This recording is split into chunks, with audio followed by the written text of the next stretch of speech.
The diplomatic hall stretched before Commander James Fletcher like a cathedral of glass and light. Crystalline walls refracted the distant sun of Varos Prime into countless rainbow fragments that danced across the polished floor.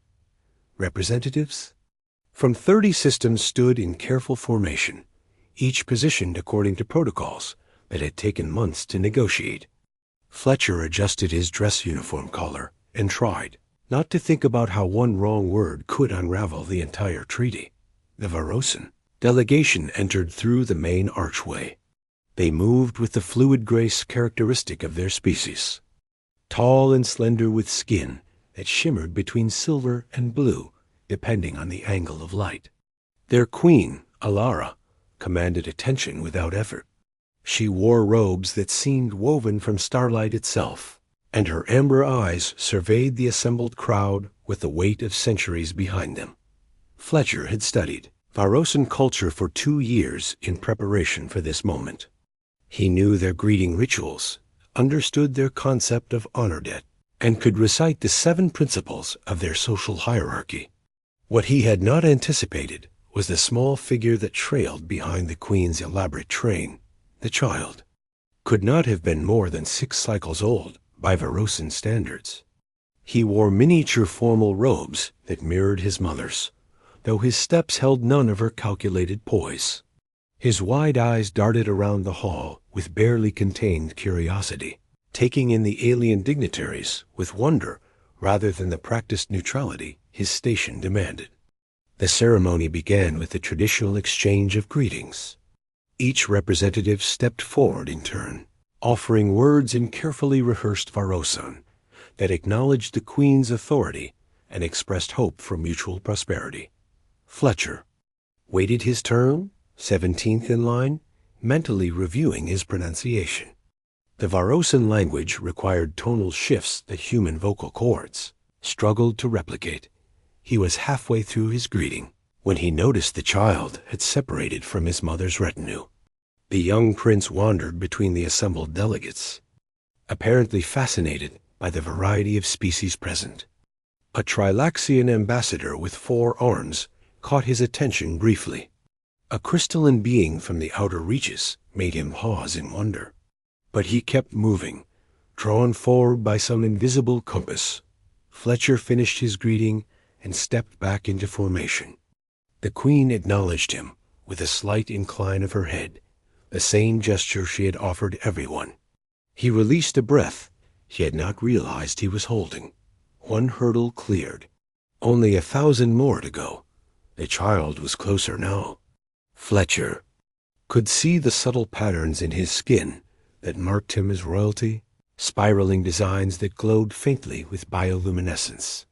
The young prince moved past the Centauri delegate, past the mechanical representative from Sigma Station, past the winged ambassador from Ethon. His path held purpose now, no longer the meandering exploration of moments before. The hall grew quieter. Other delegates noticed the child's movement. The queen's guard tensed, though they made no move to intervene.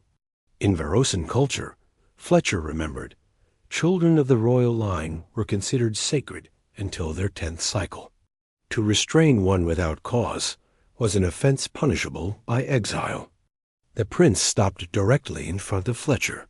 Up close, the child barely reached his waist. Those amber eyes, so like his mother's yet unmarked by time's weight, stared up at him with disconcerting intensity.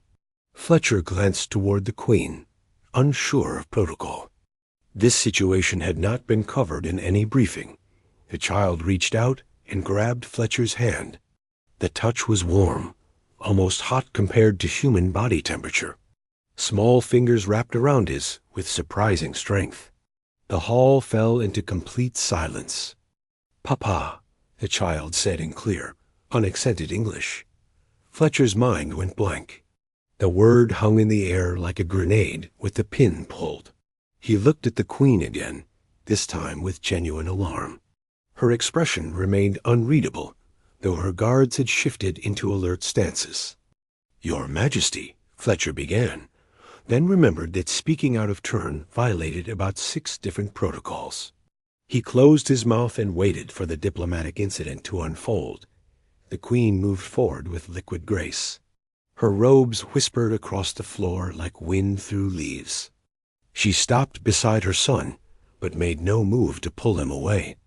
Instead, she studied Fletcher with those ancient eyes, weighing something he could not begin to guess.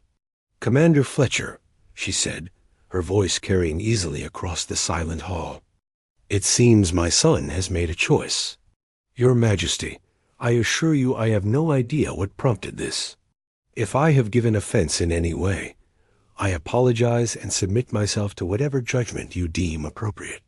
A sound like chimes echoed through the hall. It took Fletcher a moment to realize the queen was laughing. The other Varosan delegates joined in, their musical voices creating an otherworldly chorus.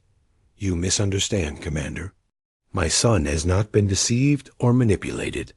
He has simply recognized something that we adults often overlook in our complicated negotiations and careful protocols." She placed a hand on the child's head with unmistakable affection. "Among our people, children possess an ability that fades with maturity.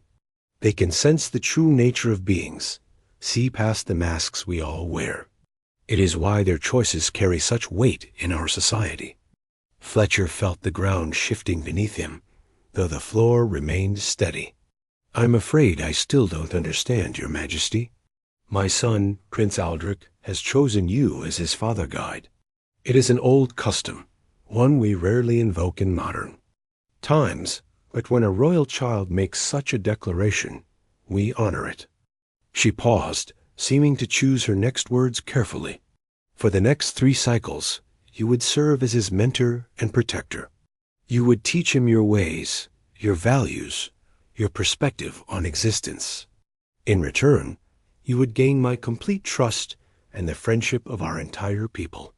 The implications crashed over Fletcher like a tidal wave. This was not a diplomatic incident.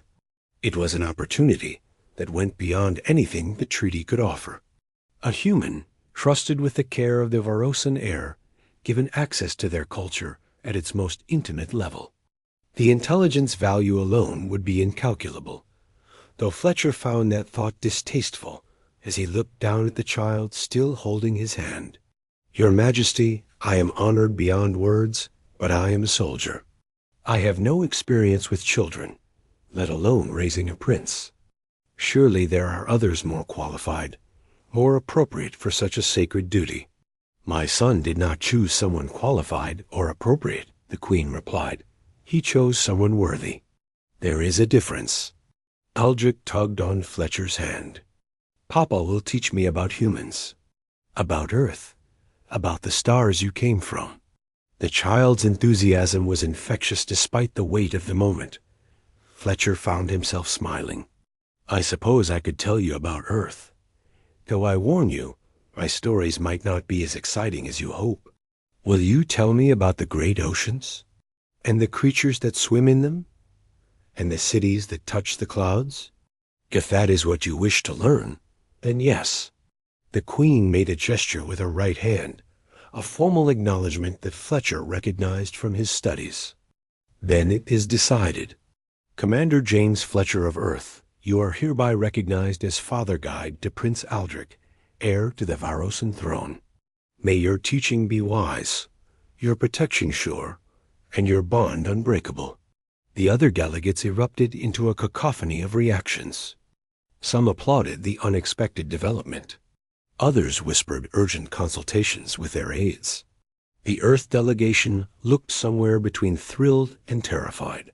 Fletcher's commanding officer caught his eye across the hall and gave a subtle nod that conveyed both congratulations and a promise of many, many debriefings to come. Fletcher knelt down to meet Aldrich at eye level. "If I am to be your teacher, then you must promise to be a dedicated student." "Can you do that?" "Yes, Papa. And you must understand that I will make mistakes. I will not always know the right answer or the perfect lesson. I am only human." The child considered this with a seriousness that seemed beyond his years. "That is why I chose you.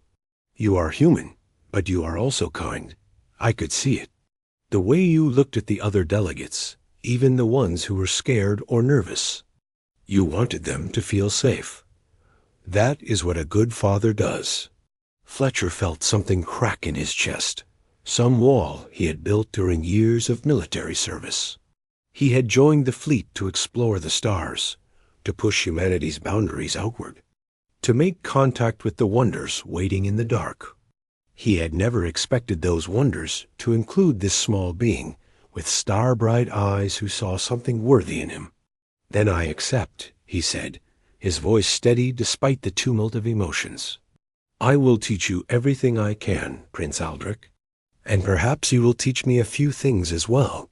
The ceremony continued, but Fletcher barely registered the remaining speeches and formalities. He stood with Aldrich beside him, the child's hand still clasped in his, and felt the weight of countless futures branching from this moment. The treaty would be signed, the alliance would be formalized, but something more important had occurred in this hall of light and glass. A bridge had been built between worlds, not through negotiation or strategy, but through the simple trust of a child who looked past differences and saw only what mattered. In 3 cycles, Fletcher would return Aldrich to his people, their bond complete. But the lessons learned would echo AC.